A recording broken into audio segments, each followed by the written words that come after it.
1 win, 1 draw, 2 defeats. How do you assess it so far? Well, we sort of said we would have a look at it after 6 games and see where we were. I think this time last year, after 6 games, we would have had 9 points. So, you know, I've been disappointed in our performances. I feel that we mostly deserved something out of Nantwich. We certainly didn't deserve anything from Rushall Olympic away because we didn't compete. Fall at home, second half, I thought we were the better side, and you know, could have mostly got the goals that most probably could have gone and won us a game. Monday against Eastwood, I feel that you know, we deserved the 3 points, but still didn't reach the performance levels that I expect. After Rushall, you said you thought the side had been bullied, but that seems to be the low point really. After that, there was a decent performance, wasn't there? Although you lost 1-0, and against Eastwood, you know, it was much stronger, wasn't it? Yeah, I was going to say, I certainly don't like the word bullied, but we certainly didn't compete, and we certainly weren't at it. And you know, that was really, you know, a worrying time for me. I still feel that we're maybe feeling our feet a little bit like we did last year at this time, but you know, we have responded with I would say a decent performance away from home without really creating anything clear cut. And then at home on Monday against Eastwood, we certainly should have scored more goals because we got in good positions, but our decision making and our final ball wasn't good enough. When I was thinking about the 1-0 defeat the other day, it reminded me of the old club at Hyde. You lost 1-0 there, you put the ball into their penalty area 43 times. After that, you went on a very strong run. Well, let's hope so, Rob. I was going to say it's certainly from my point of view, it's early days, and one of the things I don't want people getting carried away with is we got promoted last year. You know, that's a year ahead of our schedule, and we've got a 5-year plan, and our plan is that we want to start producing our young players from our academy to go into our first team. So, you know, what we've got to do is we've got to be patient, not just myself, you know. We were talking about this morning, me and the chairman, and also supporters, you know, because we're 1 year into a project that is a 5-year plan, and we've got 1 league to get up, and we know it's going to be difficult. We knew that the start wouldn't be easy because of the 6 teams that we've got, because they'd all done reasonably well last year, and some of them have bought well in the summer. So we knew that we were going to be in for a test, and you know, the disappointing thing for me is that we haven't really performed ourselves, and we haven't reached the heights that we know we can reach.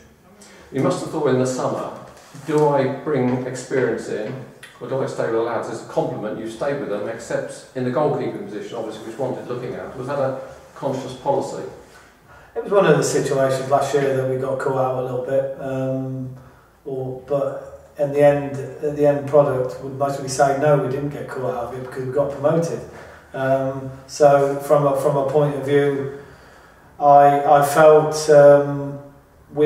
this football club is about young players and the development side of bringing young players through, because the finances are as they are, and we feel that's the best way to do it. And if we can get our academy players, like I said before, through the ranks into our first team, that's a massive thing for this football club. And if we can get another Tyrrell White this year who goes to a league club, then that's another feather in the cap for our academy and also this football club in general. But you know, we're about young players, we're about community, we're about building bridges with local businesses, and certainly for us it's trying to get better success on the field, Rob, with you know, some good results like we had last year.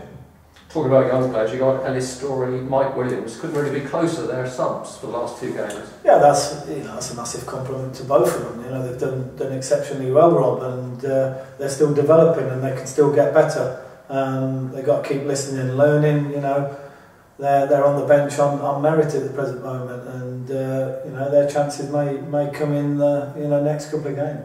The 16-year-old lad Ryan Osborne scored a hat-trick in a few minutes for you the other night. What about him? What's his story? Well, Ryan played for us, came on as a sub against Stockport yesterday, 5-3. We lost in a development game, which was for mainly the under-19 ones. Done fantastically well, and certainly got an eye for a goal. And maybe from the younger point of view, since Tyrrell's left, we've not had that sort of person in there who's got an eye for a goal or can really join up. But he's exciting, and you know, hopefully he's a prospect that will come through this year. You had a look at Chorley in their first game of the season when I think they won 5-4 away. I think it tells you all of them, doesn't it? They're very good going forward, but you know, they are capable to mistakes at the back. But Chorley did exceptionally well last year. They finished in the playoffs, I believe, and they were unlucky. So you know, they're really a club that are trying to go and move forward, and you know, it's another difficult test for us. And you know, I just hope that we can start, you know, putting a run of results together and picking up our performances, which I'm sure I will, and that's why I kept with the squad that I did this year. And we've got Rushall down here on Monday night. Gary Ricketts went off holding his chest the other day. Is he going to be fit for those 2 games? We're hoping he'll be fine. I think it was hopefully just a bit of bruising, no crack or break, so that's good news. Oh, excellent.